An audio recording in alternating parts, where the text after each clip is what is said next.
So similar to the BTC blockchain, right? The Ethereum chain is this open permissionless ledger, right, that allows different wallets to connect and initiate transactions, right?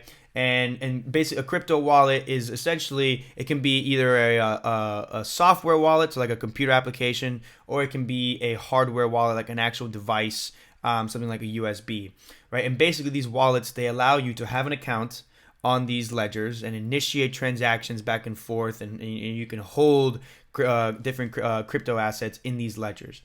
But what Ethereum allowed was essentially for these accounts that live in this ledger to be able to have pieces of code embedded within them.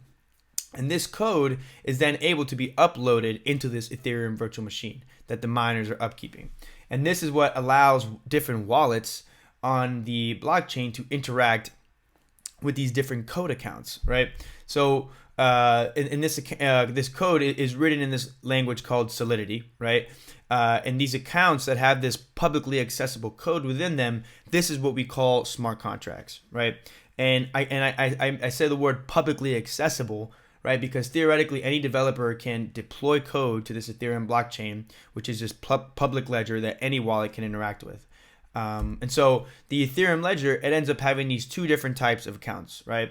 The first type is these externally owned accounts. So this is what something like you and I would have access to, right? And then there's contract accounts, right? So the contract accounts, these are the accounts that are deployed into the Ethereum virtual machine, into the blockchain, and are controlled by the actual code that lives within that account. So in these accounts, every time it receives a message, maybe like a transaction request, the code turns on, and the account starts doing whatever it is that the code was written allows it to do, right? And so this is how the Ethereum virtual machine can get code deployed into the virtual computer, right?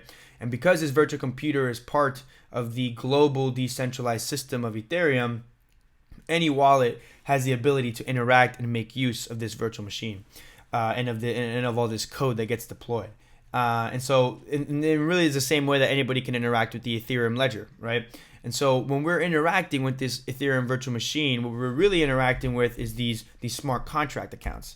And so a smart contract, one of the first definitions of it, originally referred to a contract that would settle itself automatically, right, through some type of code. Usually when a contract is made between two types of parties, there's always some type of intermediary, right, or third party that's usually involved to serve as somewhat of a facilitator of the contract, basically ensuring that the terms of the contract are met by both sides. That's usually what they're trying to do. And the idea of smart contracts is that instead of having these contracts that are enforced by some type of legal system or judicial system, or even just like some other third party or entity, that you have these contracts that can essentially enforce themselves using code. And that's why we have the term smart contract. It's basically like smartphone, right? And the idea is that if this code lives on this publicly available blockchain, anyone with a ledger, right, can interact with that code. But now the word smart contract, I think means something a little different.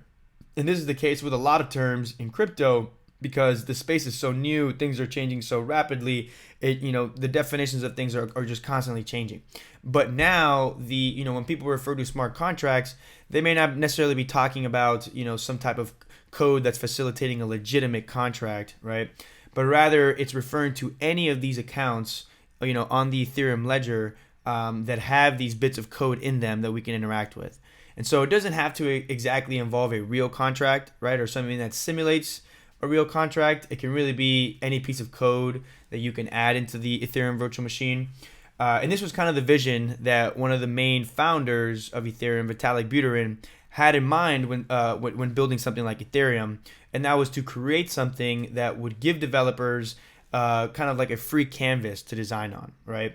And something that allowed big applications and small applications to coexist in this Ethereum blockchain. And so I think that was, maybe a nice little introduction on what smart contracts are. But now to kind of harp on it some more, I'll go through an example of what a smart contract can be used for, right? And I'll basically go through a snippet of a video that I found. It's a great little short video. I'll put in the description if you also want to watch it. But I'm just going to go through a quick part of it. And so for this example, I'll go through what something like GoFundMe does. So GoFundMe is a third party that is essentially connecting individuals who need funds with individuals that are willing and able to provide funds or liquidity, right? And so we see here in this example, this team would like to raise $10,000 by March 1st, 2022. And so as time goes on, right, individuals, they start sending funds into this, basically this escrow account that GoFundMe manages. And if the $10,000 is reached prior to the goal date, then the funds are sent by GoFundMe to the team. And so GoFundMe is basically responsible for holding the money and ensuring that it gets sent to the right parties based on whatever rules that this team put in the initial contract. And so the song is kind of the same as in my last video, where theoretically GoFundMe is facilitating all of these digital transactions that are going on, right, between all the different individuals that are involved. And so we're essentially trusting GoFundMe to, one, keep good care of our money in escrow, right? But two, that it will follow through on its commitment to adhere to whatever rules were set in this initial, GoFundMe fundraising contract. And I'm not saying that GoFundMe would ever do something like this, but you never know. GoFundMe could at any point decide not to adhere to those rules for whatever reason, right? And not send the appropriate funds to the right parties. And so the idea is that we replace GoFundMe with something like a smart contract, where we have this account on the Ethereum ledger that has the same rules as the code in GoFundMe, where it will receive funds from different wallets and follow a set of rules that are set by the team that creates the goal of whatever amount of dollars by whatever date. So in this case, I'm going to keep the rules the same of $10,000 by March 1st, right? And so the different wallets, they'll start sending funds to the contract account, and the smart contract account would basically hold it in escrow. And again, it can only follow the rules that are set in the code within the account, right? So if the contract reads, hey, we achieved our goal of $10,000, time hasn't run out yet, it automatically sends it to the wallet of the team, right? And now they have their funds. But because, again, the contract is not controlled by anything other than the code, if the money was sitting in the contract account and the goal was never met, right, by the time that was set by that original team, then that would trigger the contract to send back the funds to all of the original wallets. And so the smart contract is what's now connecting these individuals who need the funding, right, with those that are willing and able to provide the funds. And this basically mimics exactly what GoFundMe is doing, but it does so in a completely trustless way, right, with no third party being involved. And so these are all screenshots from a very good video, which I'll put in the description. And here, just kind of showing some of the other examples of where smart contracts can be utilized. And there's already actually tons of different smart contract applications in Ethereum and other chains that are facilitating loans, right, of different crypto assets. Insurance payouts, they can be fully automated by feeding in some type of data into a smart contract so that it can trigger a payment to a specific wallet based on something happening, either something breaking or some type of event. I know an example of where this is being applied to is crop insurance, so automated payments based on weather events. And there's really such a large amount of use cases, right, where this type of real smart contract technology is being applied, right? And I will talk about some real projects, right, of how it's actually being applied a little bit later. But this is probably a good time to stop and just kind of, kind of harp on something like this is really what separates Ethereum from something like Bitcoin, right?